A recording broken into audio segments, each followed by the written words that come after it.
agora eu lhes peço para abrirem as suas Bíblias no Evangelho de Mateus capítulo 5.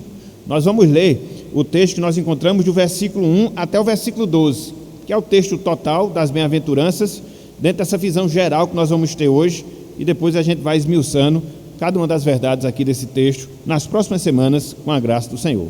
Mateus capítulo 5.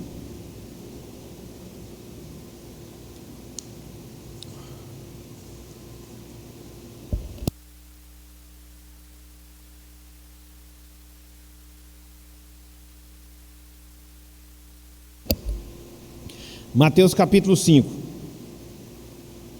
diz o seguinte: meus irmãos, minhas irmãs, meus amigos e amigas, a palavra do Senhor. Vendo Jesus as multidões, subiu ao monte, e como se assentasse, aproximaram-se os seus discípulos, e ele passou a ensiná-los, dizendo: bem-aventurados os humildes de espírito, porque deles é o reino dos céus. Bem-aventurados os que choram, porque serão consolados. Bem-aventurados os mansos, porque herdarão a terra. Bem-aventurados os que têm fome e sede de justiça, porque serão fartos. Bem-aventurados os misericordiosos, porque alcançarão misericórdia. Bem-aventurados os limpos de coração, porque verão a Deus.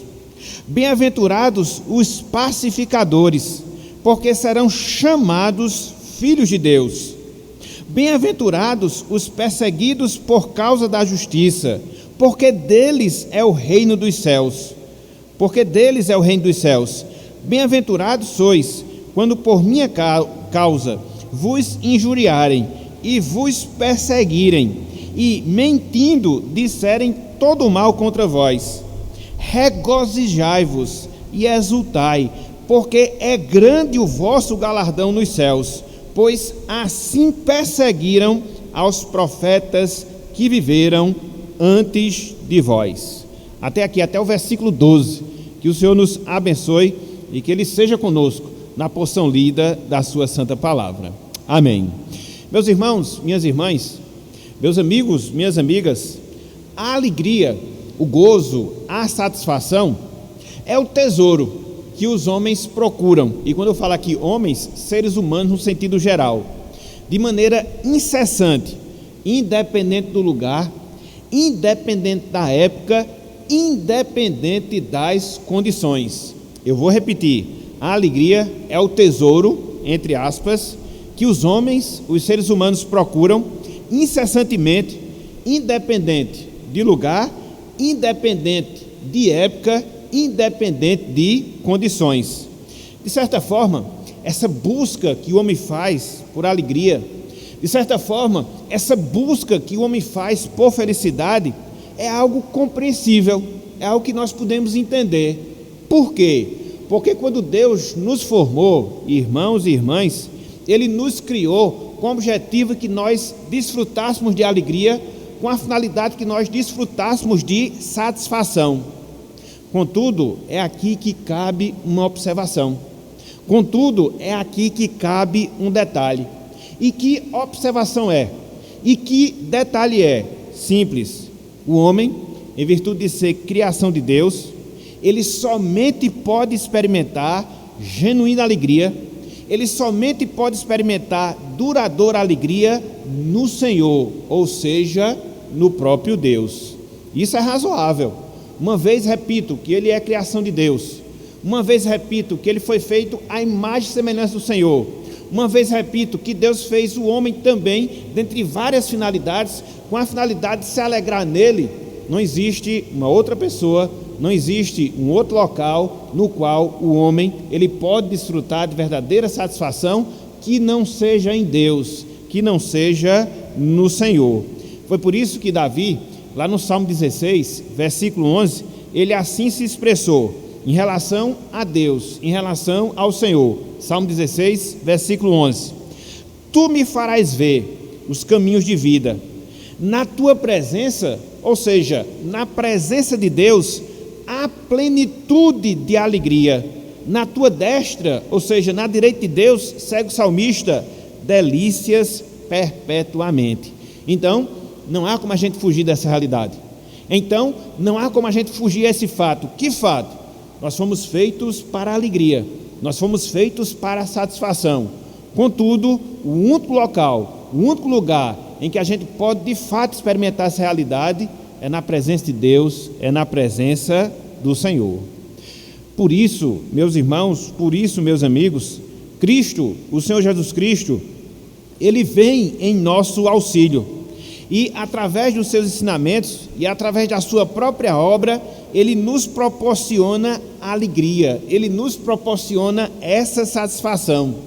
A gente pode até afirmar, sem nenhuma dúvida, a gente pode até afirmar com toda a convicção que Cristo, Ele é a personificação da alegria. Ou seja, Cristo é a alegria, Cristo é a satisfação em pessoa.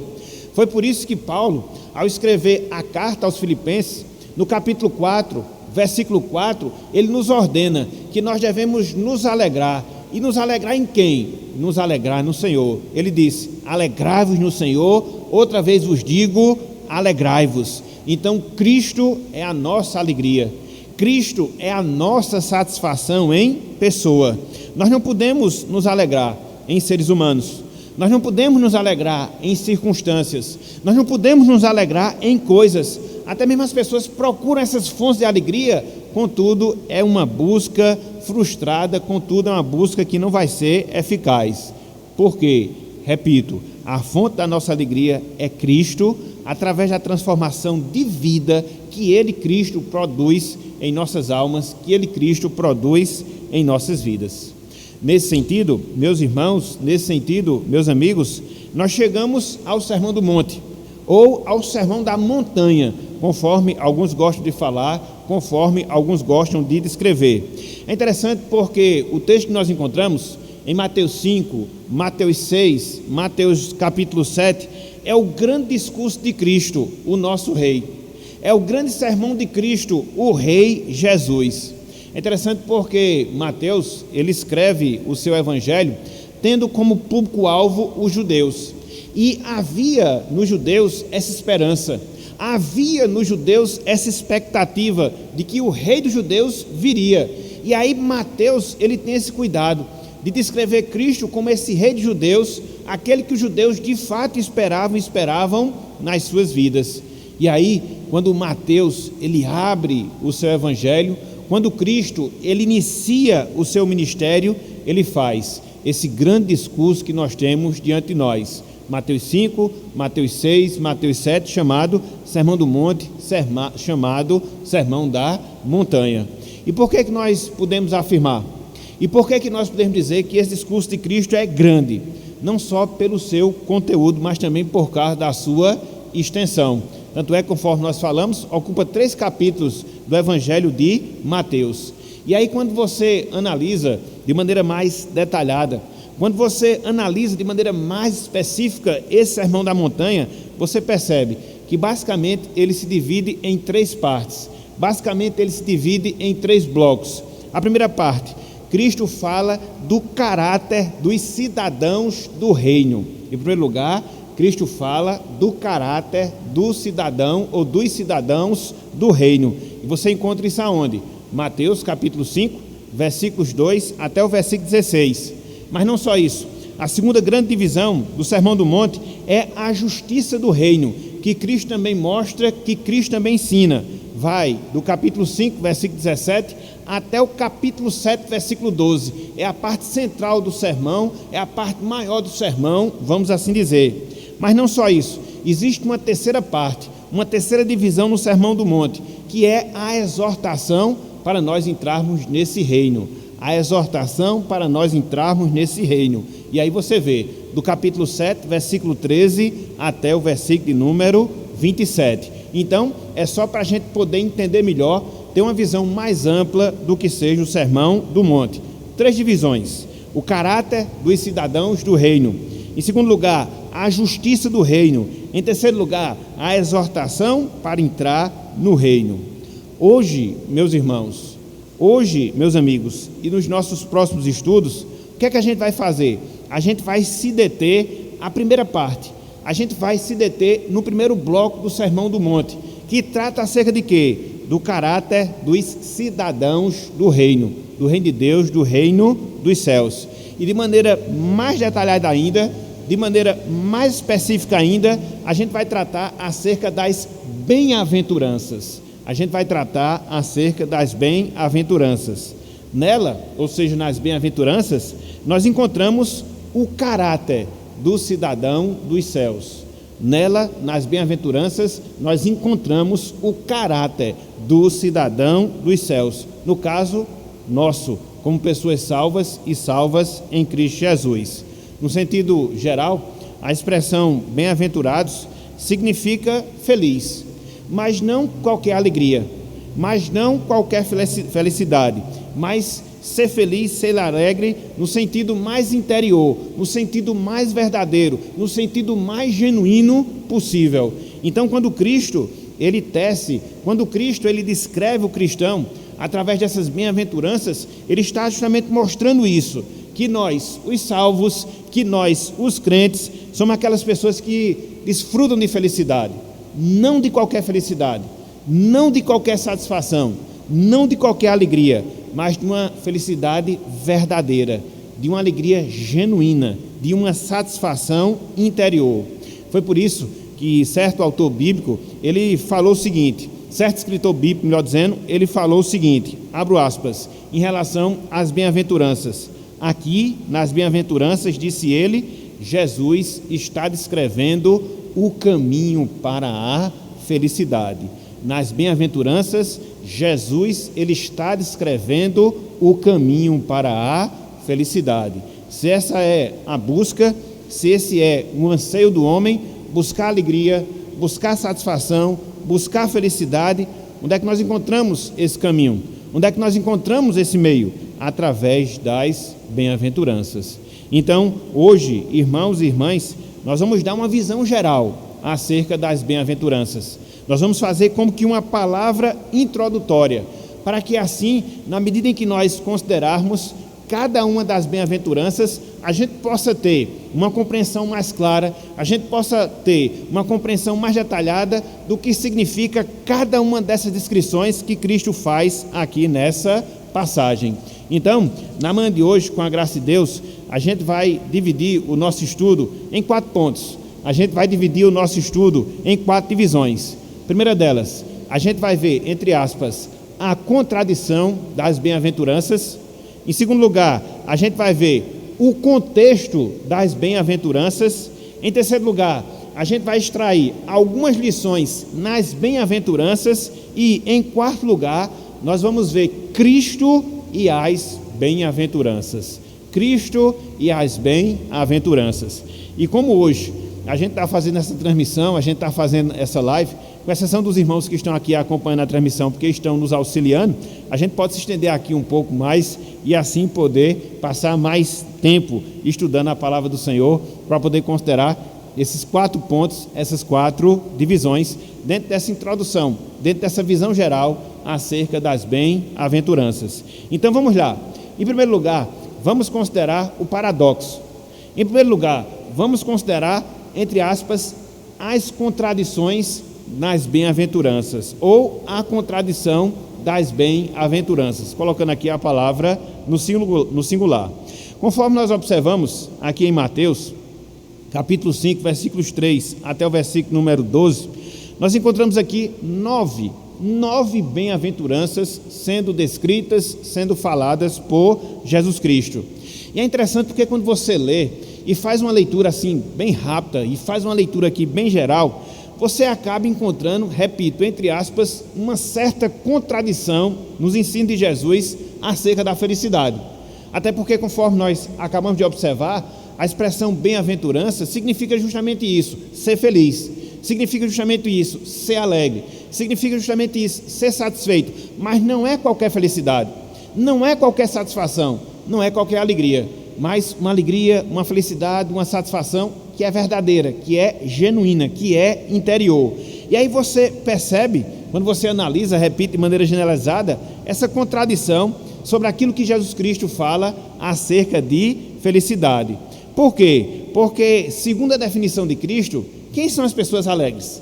Segundo a definição de Cristo, quem são as pessoas felizes? E aí ele começa a descrever uma lista. São os humildes de espírito, são os que choram, são os mansos, são os que têm fome e sede de justiça, são os misericordiosos, são os limpos de coração, são os pacificadores, são os perseguidos, são os injuriados. Pense numa lista, e quando você começa a analisar, e quando você começa a ver, você pode chegar à conclusão: mas como é que pessoas assim são felizes? Como é que essa categoria de pessoas podem desfrutar de verdadeira felicidade? Então, quando você olha assim, a grosso modo, você percebe essa contradição do caminho da felicidade que é ensinado por Cristo, que é ensinado pelo nosso Salvador. Por quê, meus irmãos? Por quê, minhas irmãs? Porque esse conceito de felicidade que Cristo aqui faz, esse conceito de felicidade que Cristo aqui descreve, ele entra em choque com aquilo que as pessoas no mundo elas conhecem, com aquilo que as pessoas no mundo elas entendem por felicidade. Porque quando você olha e conversa com as pessoas que estão ao nosso derredor, vocês vão ver que para elas, vocês vão ver que para o mundo no sentido geral, felizes são que pessoas? São aquelas que são ambiciosas. Felizes são que pessoas? Aquelas pessoas que passam por cima de tudo e de todos, que conseguem tudo aquilo que querem, que conseguem tudo aquilo que desejam, onde e como querem. Esse é o conceito de felicidade que a gente encontra no mundo. Esse é o conceito de felicidade que nós encontramos nas pessoas. Mas não só isso. Para o mundo, felicidade é você ser valentão. Para o mundo, felicidade é você fazer o que você bem entende, o que você bem deseja. Para o mundo, felicidade é você aproveitar ao máximo aquilo que é prazeroso, aquilo que é satisfatório, sobretudo materialmente falando. Felicidade para o mundo é você ter, felicidade para o mundo é você possuir, felicidade para o mundo são os ricos, são os nobres, são os famosos, são os que são populares entre as pessoas. Então, quando você olha o conceito de Cristo de felicidade e quando você compara com o conceito mundano de felicidade, você vê que esses conceitos, eles não se harmonizam, eles colidem, eles se chocam uns com os outros.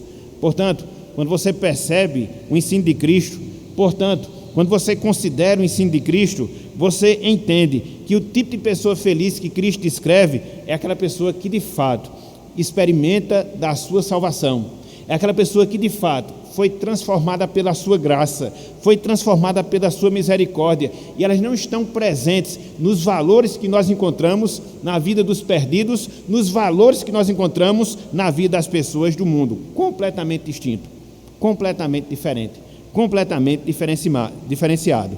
Então, para Cristo, a felicidade, ela passa a ser uma realidade.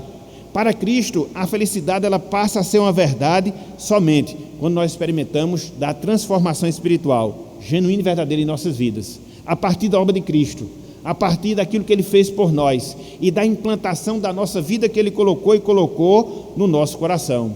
Então, esse tipo de felicidade que Cristo fala, esse tipo de felicidade que Cristo diz aqui, de fato, vai ser sempre diferente com os valores e com os pensamentos que nós encontramos no mundo. Por quê? Porque é uma realidade de quem é salvo. Por quê? Porque é uma realidade de quem é cidadão dos céus. Eu acho interessante, e aqui eu vou pedir que vocês façam essa observação comigo. Quando você analisa aqui as bem-aventuranças, vocês vão perceber um detalhe, que as bem-aventuranças, elas se abrem e se fecham com o designativo daquelas pessoas que de fato são felizes. E quem são essas pessoas? Aquelas que pertencem ao reino dos céus. Olhem, por exemplo, Mateus capítulo 5, versículo 3, a primeira bem-aventurança. E depois, olhem, Mateus capítulo 5, versículo 10, a última das bem-aventuranças. Veja como esse bloco de bem-aventuranças, falados aqui por Cristo, ele inicia e ele fecha. Que tipo de pessoa verdadeiramente é feliz? Por que essa felicidade ela é antagônica com o mundo? Porque ela é desfrutada por pessoas que têm uma realidade espiritual diferente. Olha só, Mateus capítulo 5, versículo 3. Ele diz, bem-aventurados os humildes de espírito, porque deles é o quê? O reino dos céus. Então você percebe que é uma esfera celestial, não é uma esfera terrena. Você percebe que é uma esfera espiritual, não é uma esfera material. Por isso essa diferenciação no conceito de alegria. E aí quando você segue, na última bem-aventurança, versículo 10, olha só o que você encontra. Versículo 10. Bem-aventurados os perseguidos por causa da justiça, porque deles é o reino dos céus. Mais uma vez essa descrição. As pessoas que experimentam essa satisfação, as pessoas que experimentam essa alegria, elas têm uma cidadania diferente. Não é deste mundo, não é dessa terra, mas uma cidadania celestial. Talvez até você perguntou, né? Ou talvez até você se perguntou, última bem-aventurança, mas não tem ainda uma última no versículo 11? Tem, mas essa bem-aventurança é o complemento da que nós encontramos no versículo 10. Lá na frente, lá adiante, a gente vai mostrar isso com mais detalhes. Você encontra 9 expressões, bem-aventurados, mas você observa aqui 8 bem-aventuranças, porque a que nós encontramos no versículo 10, 11 e 12 é uma bem-aventurança só, no sentido da sua natureza, no sentido do seu propósito. Mas mais adiante a gente vai destacar aqui esse ponto, a gente vai destacar aqui essa verdade. Então, o que foi que nós vimos agora, no primeiro momento? O que foi que nós vimos agora no primeiro ponto? A contradição das bem-aventuranças. Então, para o mundo, o conceito de felicidade é diferente. Para o mundo, o conceito de alegria é distinto daquilo que Cristo descreveu como verdadeira alegria. Porque para Cristo, essa alegria, ela só é desfrutada em quem tem cidadania celestial. Essa verdadeira alegria, ela só é desfrutada por quem foi salvo por Cristo, teve a sua natureza transformada e agora vive aqui na terra como um cidadão dos céus. Por isso essa contradição no conceito de alegria ensinado por Jesus. Mas não só isso. Em segundo lugar, meus irmãos, em segundo lugar, meus amigos, eu queria que nós considerássemos o contexto das bem-aventuranças. Em segundo lugar, eu queria que nós considerássemos o contexto das bem-aventuranças. O que Cristo aqui define acerca da alegria é algo marcante, meus irmãos. O que Cristo define como sendo alegria aqui nesse texto é algo marcante. A sua mensagem, e logo essa primeira grande mensagem, ela chocou toda a geração da sua época, quando Cristo aqui delineou o que é verdadeira felicidade. Foi um choque para as pessoas, e a gente só consegue entender como foi chocante, como foi impactante essa mensagem que Cristo fala logo no início do seu ministério, logo na sua grande primeira ministração. A gente só consegue perceber isso quando a gente considera o contexto que fazia parte da realidade de Cristo, o contexto que fazia parte da realidade das pessoas que estavam ali com Cristo, ouvindo a sua mensagem, ouvindo esse sermão. E quais contextos a gente pode considerar? Quais contextos a gente pode abordar para que a gente possa perceber o impacto que essas palavras aqui tiveram naquelas pessoas que estavam ouvindo e tem também para nós nos nossos dias? Em primeiro lugar, a gente pode apontar aqui o contexto bíblico. Em primeiro lugar, a gente pode apontar aqui o contexto da palavra de Deus. As palavras de Cristo, meus irmãos, meus amigos, que nós encontramos aqui nas bem-aventuranças, elas iniciam um novo momento na história da salvação. Preste atenção nesse fato, preste atenção nessa realidade. As palavras que nós encontramos por todo o Sermão do Monte, mas em especial, as palavras que nós encontramos, especificamente falando aqui nas bem-aventuranças, elas abrem um novo instante, elas abrem um novo momento na história da salvação, na história da redenção. Por que nós falamos isso? Porque quando nós olhamos o último verso do Antigo Testamento, a gente observa que o Antigo Testamento ele é encerrado com promessas de maldição.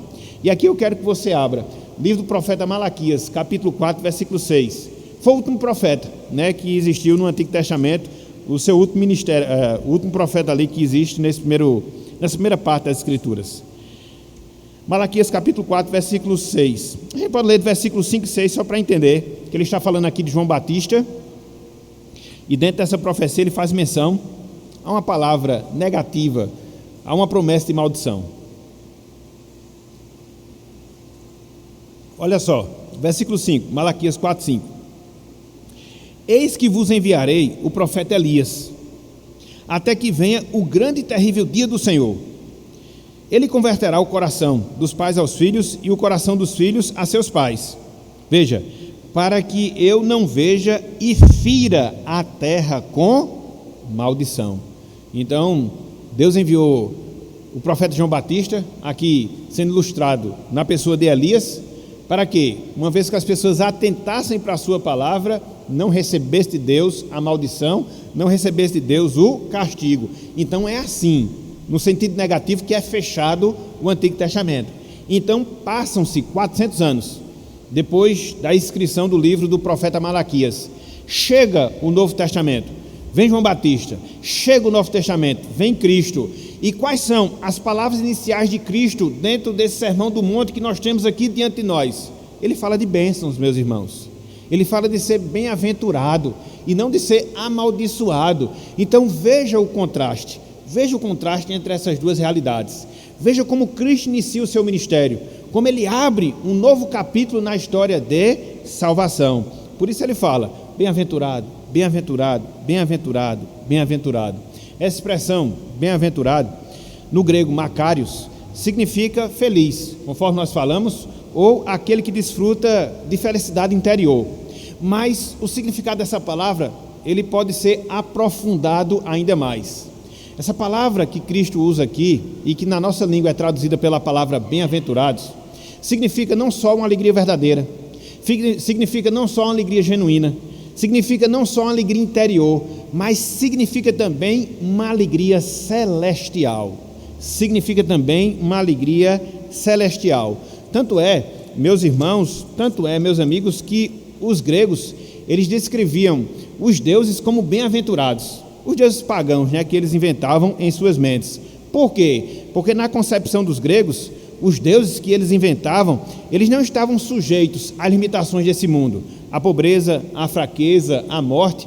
Por isso eles concluíam que os deuses, eles eram bem-aventurados, nesse sentido em si da palavra, com essa felicidade divina, com essa felicidade celestial.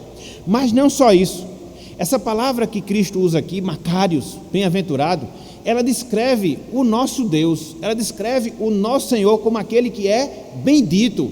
Olha só que coisa fantástica, olha só que coisa maravilhosa.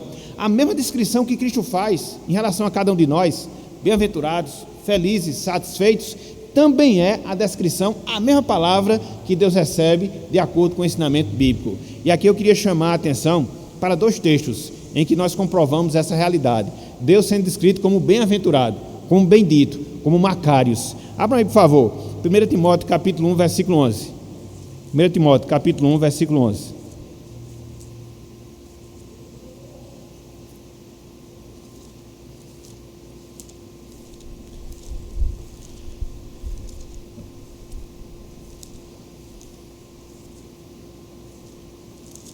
Primeiro Timóteo capítulo 1, versículo 11.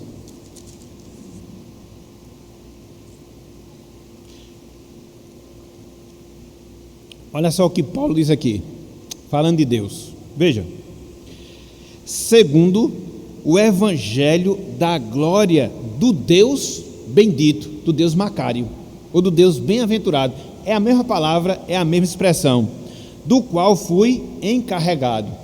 Então, o nosso Deus é um Deus bem-aventurado, Ele é o Deus Macário, Ele é o Deus mais que feliz. Por quê? Ele faz a sua vontade, Ele cumpre o seu propósito. Deus, ele tem alegria em si mesmo, por aquilo que Ele é. Deus, ele tem alegria em si mesmo, por aquilo que Ele faz. E é assim também que Cristo escreve a cada um de nós que somos salvos por Deus. Nós somos bem-aventurados. Então veja o contraste, veja essa mudança, veja como é iniciado o Novo Testamento, esse novo capítulo da história da salvação. Ainda na primeira carta de Timóteo, só que no capítulo 6, versículo 15, olhem só o que Paulo também fala aqui, acerca de Cristo, também como Cristo, como o Macários, o bem-aventurado. Olha só, 1 Timóteo capítulo 6, versículo 15, a qual, em suas épocas determinadas, há de ser revelada, veja, pelo bendito ou bem-aventurado, se a gente fizer uma tradução bem literal, e único soberano, o Rei dos reis e o Senhor dos senhores. Então, Veja a profundidade do significado dessa palavra bem-aventurado. Não é só ser feliz, não é só ser satisfeito, mas é possuir uma alegria interior, mas é possuir uma alegria verdadeira, é possuir uma alegria celestial da mesma forma que Deus ele é bendito, da mesma forma que Deus é bem-aventurado. Assim, Cristo ele fala dos salvos como aqueles que desfrutam de alegria interior, em plena realização de todos os seus anseios, em plena realização de todos os seus desejos. Sobre essa alegria celestial, essa bem-aventurança, um determinado autor, ele falou o seguinte, preste atenção aqui nas palavras desse autor, porque elas refletem uma grande verdade. Abro aspas para as suas palavras. A felicidade do homem é algo que depende das circunstâncias e mudanças da vida, algo que a vida pode oferecer e também destruir. A bem-aventurança dos cristãos é completamente intocável e incontestável. Veja que contraste, veja se não é isso. A alegria que você observa nas pessoas sem Deus, a alegria que você observa nas pessoas sem o Senhor, é justamente essa, uma alegria que depende de circunstâncias. Ora está bem, ora não está, ora está alegre, ora não está. É uma alegria que muda de acordo com os momentos da vida. Essa é a alegria humana, mas a alegria bíblica, a alegria espiritual, não. Como disse aqui esse autor, ela é intocável, ela é incontestável. Então, é uma natureza completamente distinta, é uma natureza completamente diferente dessas alegrias. E esse mesmo autor, William Barclay, ele continua dizendo, olha só, mais uma vez a sua frase: o mundo pode obter suas alegrias e do mesmo modo perdê-las. Uma mudança no destino, um problema de saúde, o fracasso de um plano, a decepção com uma ambição e até uma mudança climática podem roubar a alegria instável que o mundo pode oferecer. Mas o cristão tem a alegria serena e intangível, fruto do caminhar constante na companhia e presença de Jesus Cristo. Por isso que a nossa alegria, ela não se acaba. Por isso que a nossa alegria, ela não se destrói. Por isso nós somos bem-aventurados. Então, esse, meus irmãos, esse, meus amigos, é o contexto bíblico das bem-aventuranças. Essa mensagem impactante que Cristo, ele proferiu, na medida em que ele abre o seu ministério, na medida em que ele abre os seus ensinamentos, mostrando que todos nós somos bem-aventurados, felizes, satisfeitos, interiormente, genuinamente, celestialmente, assim como nosso Deus, assim como nosso Senhor é. Então, foram palavras impactantes para a sua época, mas não só no contexto bíblico, não só no contexto da Escritura. Essas palavras proferidas por Cristo, que abrem o Sermão da Montanha, essas palavras proferidas por Cristo aqui nas bem-aventuranças, elas precisam ser entendidas dentro do seu contexto temporal. Em segundo lugar, elas precisam ser compreendidas dentro do seu contexto temporal. As palavras que Cristo, ele profere aqui em Mateus capítulo 5, elas destroem a concepção humana de felicidade. Essas palavras que Cristo escreve aqui em Mateus capítulo 5, elas destroem a concepção humana de felicidade. O mundo, ele procura a felicidade, mas não encontra. Por quê? Só procura naquilo que é externo, só procura naquilo que é exterior, só procura naquilo que é material. Cristo, por sua vez, ele descreve a alegria como algo interior, que se expressa no nosso exterior, ao longo da nossa vida aqui na terra, independente das circunstâncias, independente das situações. Quer ver um exemplo disso? Quer ver um exemplo dessa realidade? Considere a vida de Salomão, rei de Israel. Considere a vida de Salomão, rei de Israel. Conforme nós temos no registro bíblico, Salomão, meus irmãos, meus amigos, ele foi o maior rei, não só em esplendor. Salomão, ele foi o maior rei em glória em toda a história de Israel. Suplantou até mesmo seu pai Davi. E quando você vai ver ali aquelas descrições acerca das riquezas de Salomão, você fica admirado, você fica abismado. Salomão, ele era uma pessoa nobre. Salomão, ele possuía riqueza. Salomão, ele se deleitava no luxo que cabia a um rei, a um soberano. Contudo, Salomão, ele não era um homem plenamente feliz. Veja a descrição que ele faz da sua vida, lá em Eclesiastes, capítulo 1, versículo 2, quando ele começa a contemplar a vida humana. Apesar de todos os benefícios, da riqueza, da nobreza, do luxo que ele experimentou, veja como é que ele define essa vida aqui, ó. Eclesiastes, capítulo 1, versículo 2. Olha só o que ele diz aqui, ó. Eclesiastes 1, versículo 2. Olhem só o que ele diz aqui. Vaidade de vaidade, diz o pregador de Salomão, vaidade de vaidade, tudo é vaidade. Interessante nós notarmos aqui o significado da palavra vaidade. Significa vazio, literalmente falando, significa vazio. Então, não era para ser assim, se a nossa alegria, não era para ser assim, se a nossa satisfação, elas viessem pelas coisas do mundo, elas viessem pelas circunstâncias do mundo, porque humanamente falando, Salomão tinha tudo, humanamente falando, ele tinha tudo, nobreza, realeza, luxo, privilégios, mas qual é a conclusão que ele chega? Tudo na vida é vaidade, tudo na vida é vazio. Então Cristo vai na contramão dessa concepção e mostra que a felicidade temporal é uma mentira, é um engano, conforme nós observamos aqui através do exemplo de Salomão. Então, as bem-aventuranças, então, a alegria que Cristo aqui ensina é uma alegria espiritual, é uma alegria celestial, é uma alegria genuína, é uma alegria verdadeira, que não é encontrada nas coisas desta vida. É uma alegria genuína, é uma alegria espiritual, é uma alegria verdadeira, que não é encontrada nas coisas dessa vida. Os nossos anseios espirituais, meus irmãos, meus amigos, eles só são satisfeitos com coisas espirituais. É por isso que a pessoa do mundo, ela nunca se satisfaz. Como dizia Agostinho, ela tem um vazio no seu coração, tamanho de Deus. Porque muitas vezes ela quer preencher um vazio espiritual com coisas materiais e não consegue, e busca, se frustra e vai continuar se frustrando. Por quê?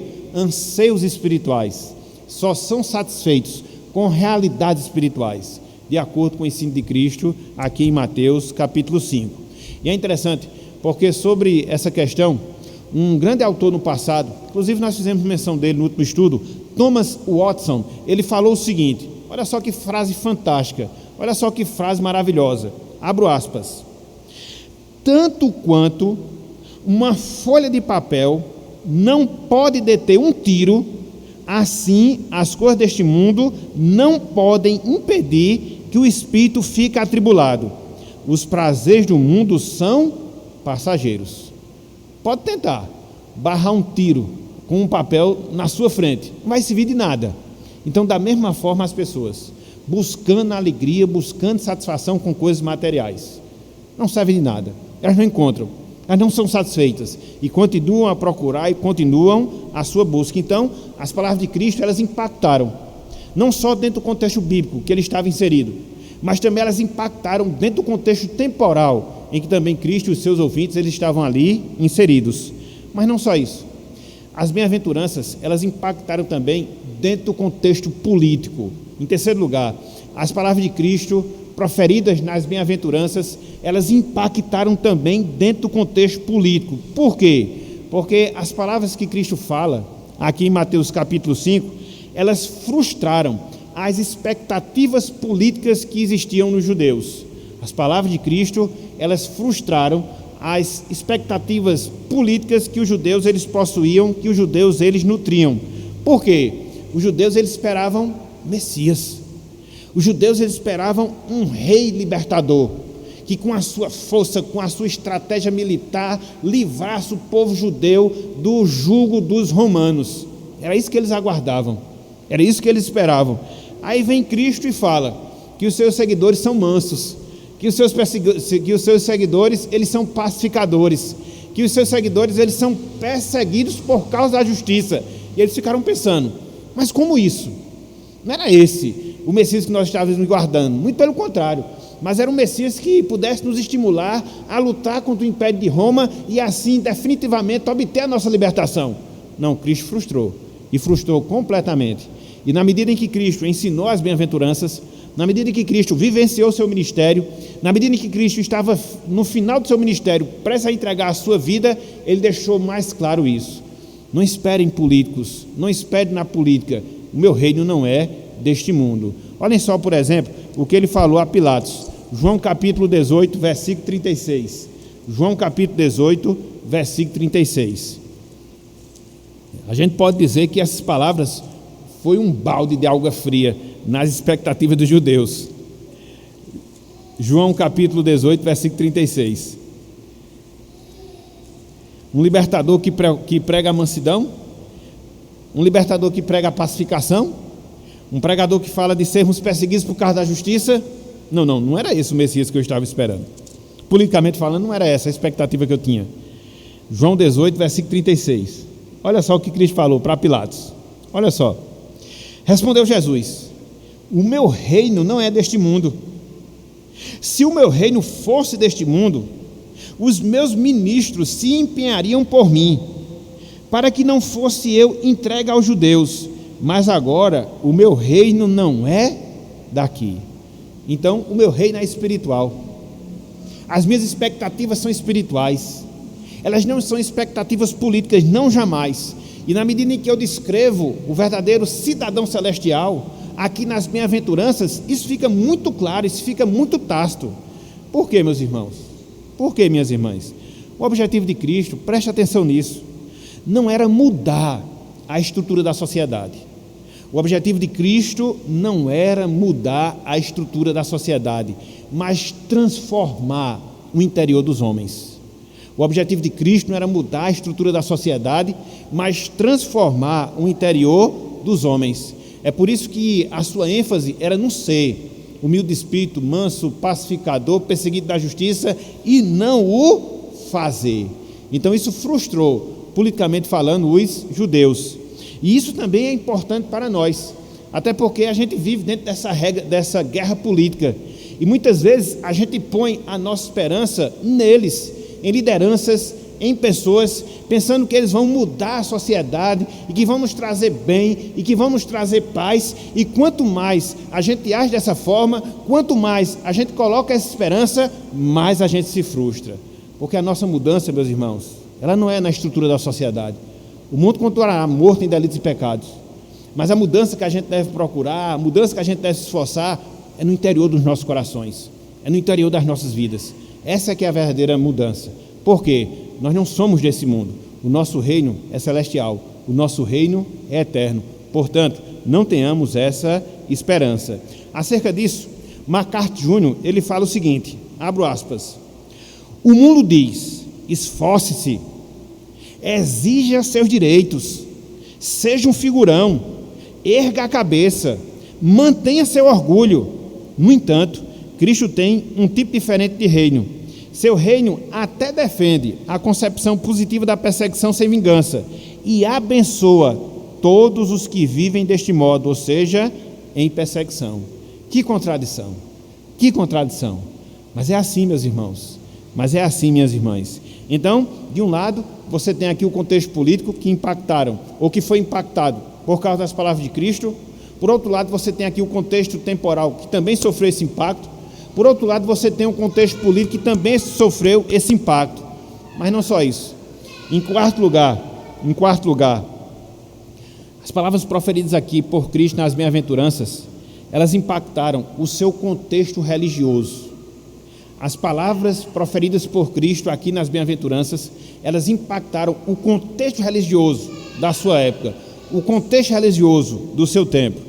As bem-aventuranças, meus irmãos, meus amigos, elas confrontaram uma sociedade inteira de religiosos, de ritualistas e de profissionais.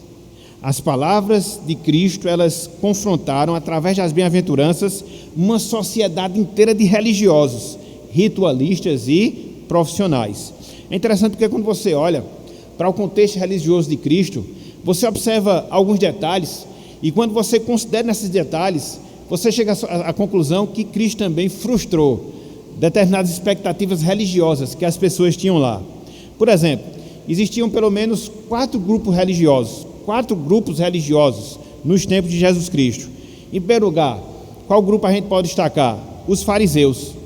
Os fariseus, eles procuravam também a alegria. Os fariseus também procuravam a felicidade. Como? Através das tradições, olhando para o passado, olhando para trás. Era uma busca que eles faziam pela alegria, sempre buscando nas tradições, sempre buscando nas coisas do passado. Um outro grupo religioso que existia no tempo de Jesus Cristo, os saduceus. Eles também procuravam alegria, mas procuravam alegria nas coisas modernas da vida. Tanto é que eles adaptaram a religião judaica dentro das novidades da realidade grega na qual eles estavam vivendo. Era a busca da alegria, não no passado, mas no presente. Mas não só isso, existia também nos tempos de Cristo os essênios, que era um grupo religioso que buscava a alegria se afastando do mundo, se isolando, vivendo como um ermitão, na solidão do deserto. Era uma busca da alegria, mas completamente distinta, completamente diferente. E também existiam os zelotes, que eram pessoas que buscavam a felicidade e que entendiam que a felicidade viria através de uma revolução social, através da libertação do Império Romano. Aí Cristo vem e disse: nada disso, nada disso.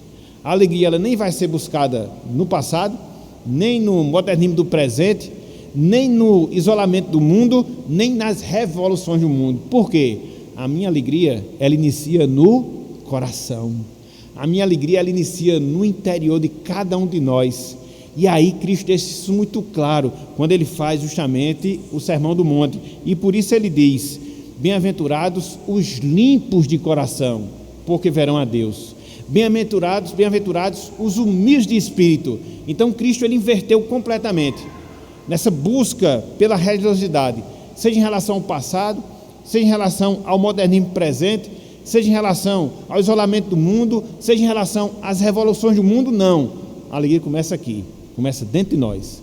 A alegria começa aqui, no nosso coração.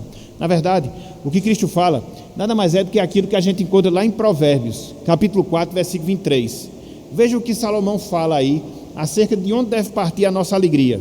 Provérbios capítulo 4, versículo 23. Provérbios capítulo 4, versículo 23.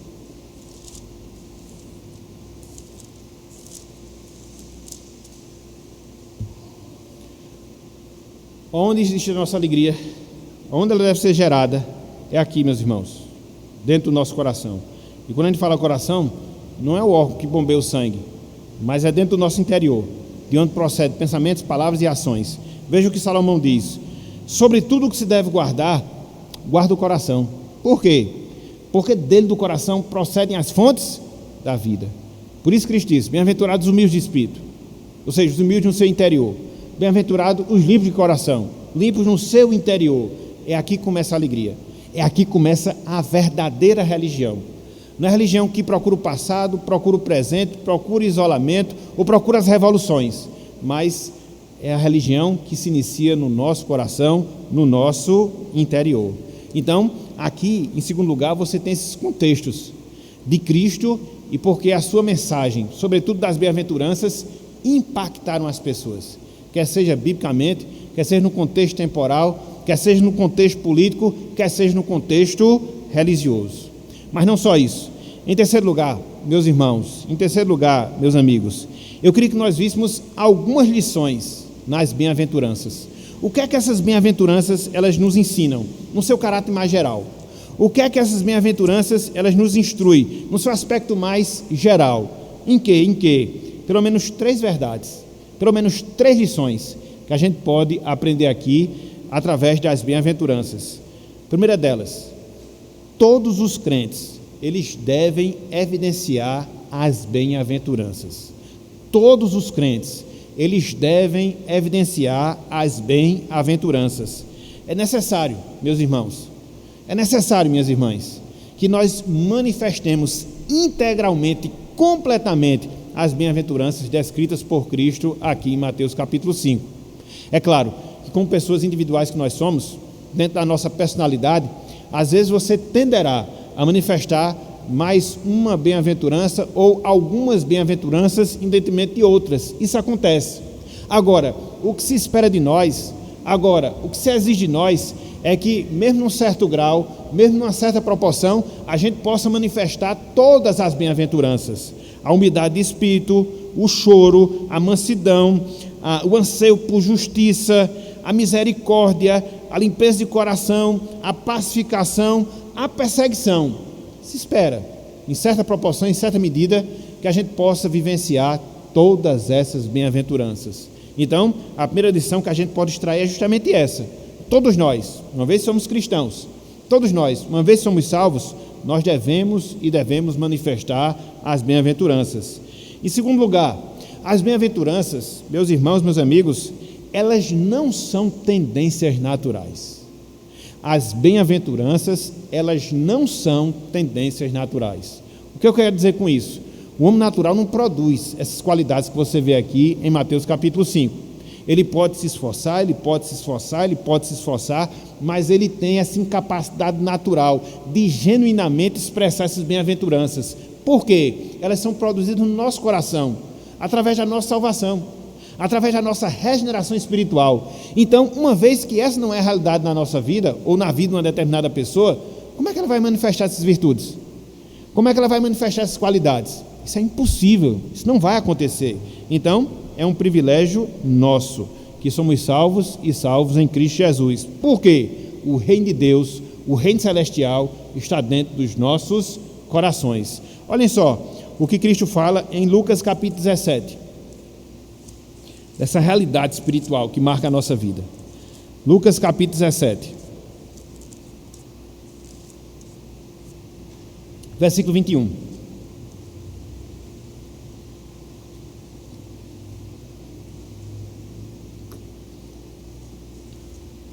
Ele disse: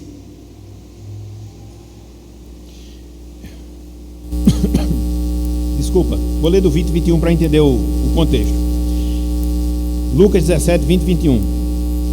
Interrogado pelos fariseus sobre quando viria o reino de Deus, Jesus respondeu: não vem o reino de Deus com visível aparência. Veja aí o versículo 21. Nem dirão, ele aqui, ou lá está.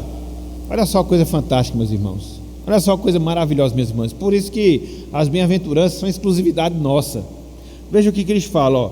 Porque o reino de Deus está dentro de vós, no nosso coração. Por isso que uma pessoa não salva, ela não pode reproduzir as bem-aventuranças. Elas não são cidadãs dos céus. Não, jamais, jamais. Então, ó, as bem-aventuranças não são tendências naturais. Em terceiro e último lugar, em termos de lição, as bem-aventuranças, elas distinguem os salvos dos não salvos. As bem-aventuranças, elas distinguem os salvos dos não salvos. Conforme nós observamos, as bem-aventuranças são características espirituais que somente os salvos têm por causa da sua salvação. Por isso, na medida em que nós vivenciamos essas realidades, a gente vai se distinguir, a gente vai se diferenciar das pessoas que não experimentam dessa salvação. Então, é um privilégio nosso. E na medida em que a gente vivencia, na medida em que a gente externa, a gente vai produzindo essa diferença entre aqueles que pertencem ao reino de Deus e aqueles que não pertencem ao reino de Deus. Entre aqueles que são cidadãos celestiais e entre aqueles que não são cidadãos celestiais. Então, é uma terceira lição. As bem-aventuranças nos diferencia das demais pessoas, na medida em que nós vivenciamos, na medida em que nós manifestamos. Então, algumas lições aqui bem básicas acerca das bem-aventuranças. Mas não só isso, de maneira mais rápida ainda. Em quarto lugar, o que é que eu queria chamar a atenção agora para vocês? Cristo e as bem-aventuranças. Cristo e as bem-aventuranças. É interessante, meus irmãos, é interessante, meus amigos, porque essas qualidades que são descritas aqui por Cristo e que nós as encontramos em Mateus capítulo 5, na descrição que Cristo faz das bem-aventuranças, a gente percebe que essas mesmas características, essas mesmas qualidades, elas são vistas em Jesus Cristo de maneira perfeita.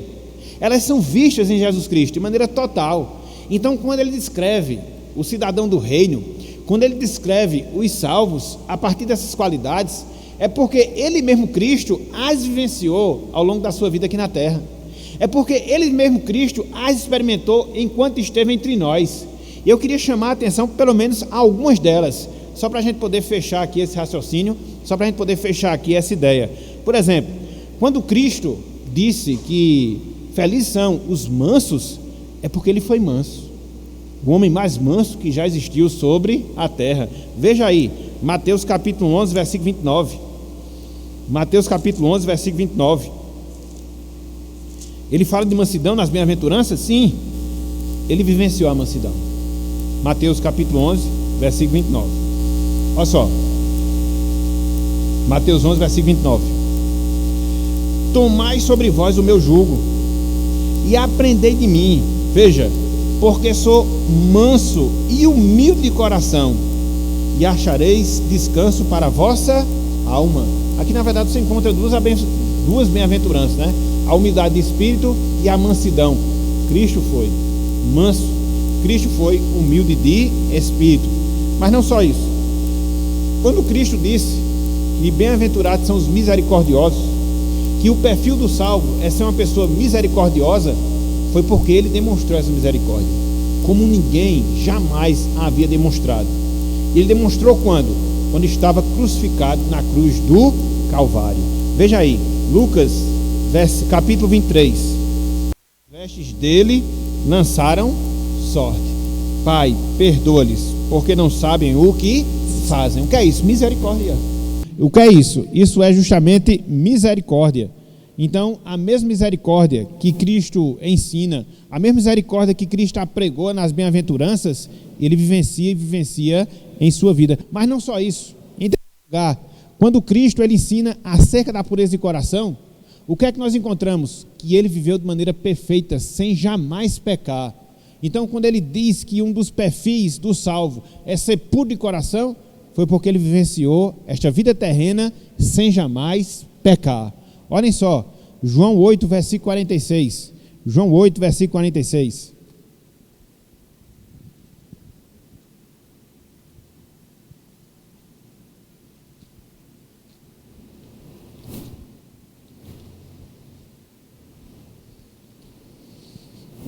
Veja o que ele fala para os judeus da sua época.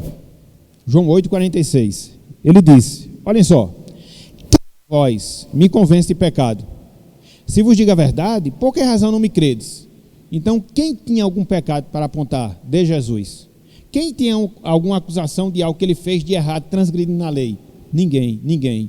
Então, quando ele fala bem-aventurado os limpos de coração, foi porque ele viveu, no sentido absoluto e perfeito, essa pureza de vida. Mas não só isso. Quando Cristo, ele disse que bem-aventurados são os pacificadores, foi porque ele mesmo foi um pacificador. Não qualquer pacificador, mas o pacificador que nos uniu, judeus e gentios, num só corpo, e nos uniu a Deus como um só povo dele aqui na terra. Então ele fez a maior de todas as obras de pacificação, de paz. E onde é que nós encontramos isso? Efésios capítulo 2, versículo 14. Efésios capítulo 2, versículo 14. Então, nada que Cristo fala nas bem-aventuranças, ele deixou de viver. Não, tudo, no sentido perfeito, infinito, ele vivenciou em sua vida. Efésios capítulo 2, versículo 14.